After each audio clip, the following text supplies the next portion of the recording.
O romance Snuff Movie, Depois do Fim do Mundo, foi um livro que surgiu num momento muito especial da minha vida. Um momento difícil, que gerou grandes transformações a partir de crises profundas que envolveram perdas importantes em vários aspectos da minha vida. E o livro surgiu de uma maneira insólita. No final dos anos 90, eu estava assistindo o programa Manhattan Connection. E o Arnaldo Jabor, que fazia parte desse programa, ele comentou a existência de algo chamado Snuff Movie, né, que eu nunca tinha ouvido falar. E quando ele disse o que eram os Snuff Movies, isso me deixou realmente perplexo. E o que são Snuff Movies?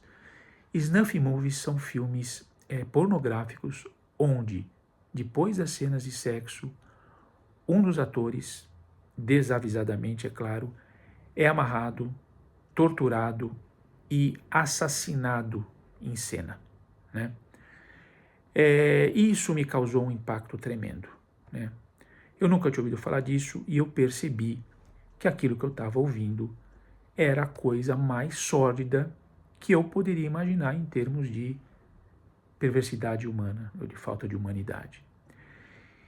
E isso me impactou muito, especialmente porque nas minhas narrativas, na minha dramaturgia, eu tendo a me interessar muito por essas situações extremas. Isso aconteceu por volta de 98, 99. E alguns meses depois aconteceu um fato nada a ver com isso, que acabou precipitando a escrita do livro. Qual seja, eu estava andando de carro pelas ruas aqui de São Paulo, da Zona Oeste, em meio ao trânsito de sempre, andando a cada poucos metros e parando, quando de repente entra pela porta de trás do meu carro uma mulher e diz: vamos para o Paraíso, para o bairro do Paraíso, né? Achando que ela estava num táxi. Eu fiquei um pouco assustado, mas quando ela percebeu que não estava num táxi, ela ficou super constrangida, queria sair, claro, mas eu comecei a conversar com ela e, por alguma razão, eu a convenci a continuar no carro. E eu a levei até o destino final, que não era muito longe do meu itinerário, né? E isso aconteceu alguns meses depois do programa do Manhattan Connection, onde eu fiquei sabendo sobre o que eram Snuff Movies. Naquela mesma noite da carona, eu estava pronto para dormir, já na cama, quando uma centelha na minha cabeça uniu, fez conectar as duas coisas. Aquilo era uma história em que a mulher que entra no carro não entra erradamente no carro, mas de propósito. E na ficção que eu já estava criando, essa mulher era uma mulher maravilhosa e que fazia isso para cooptar atores para serem assassinados em cena em Snuff Movies. A partir disso, eu que estava naquele espaço entre o sono e a vigília, à noite, eu me levantei num salto e comecei a escrever compulsivamente, como se fosse uma psicografia mesmo. E eu passei os 10 meses seguintes escrevendo dessa forma.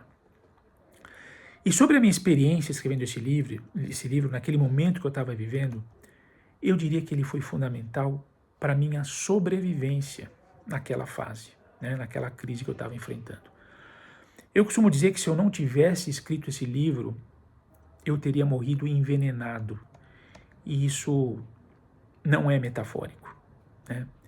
Eu escrevi o livro chorando, muitíssimo, e ouvindo uma música que quase se transformou numa trilha sonora da minha escrita, que é o Adágio, do Tommaso Albinoni, que é uma música para lá de pungente, né? E assim foi.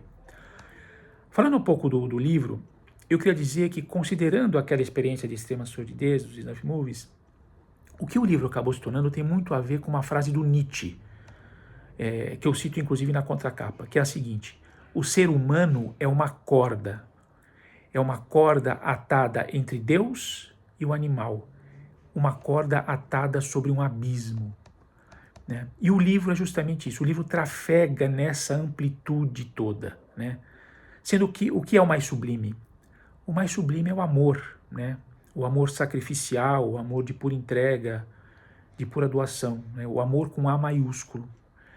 E o livro, através da protagonista, cumpre essa trajetória daquilo que existe de mais sórdido para aquilo que existe de mais sublime. O livro, na verdade, E é uma história de amor. O livro é uma história de amor, né?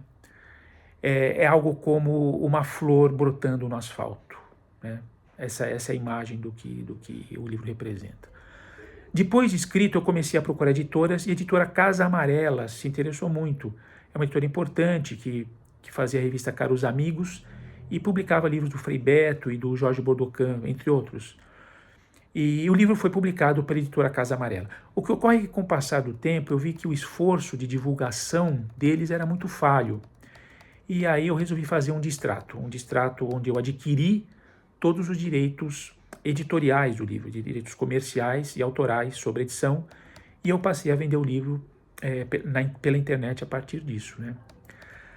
Mas o meu sonho maior é realmente transformar isso num roteiro, e mais do que isso, é claro, num filme, né? Um filme que tenha tanto características comerciais, na verdade muito comerciais, né? Porque é um filme que pega muito por uma narrativa muito envolvente.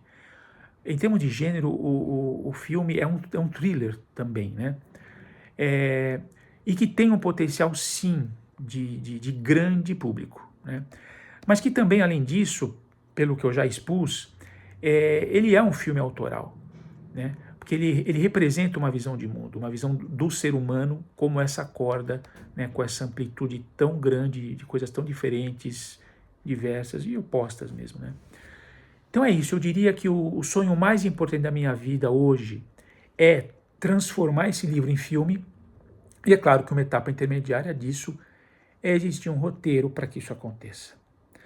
Obrigado pela atenção de vocês, espero que a gente veja em breve o Snuff Movie nas telas.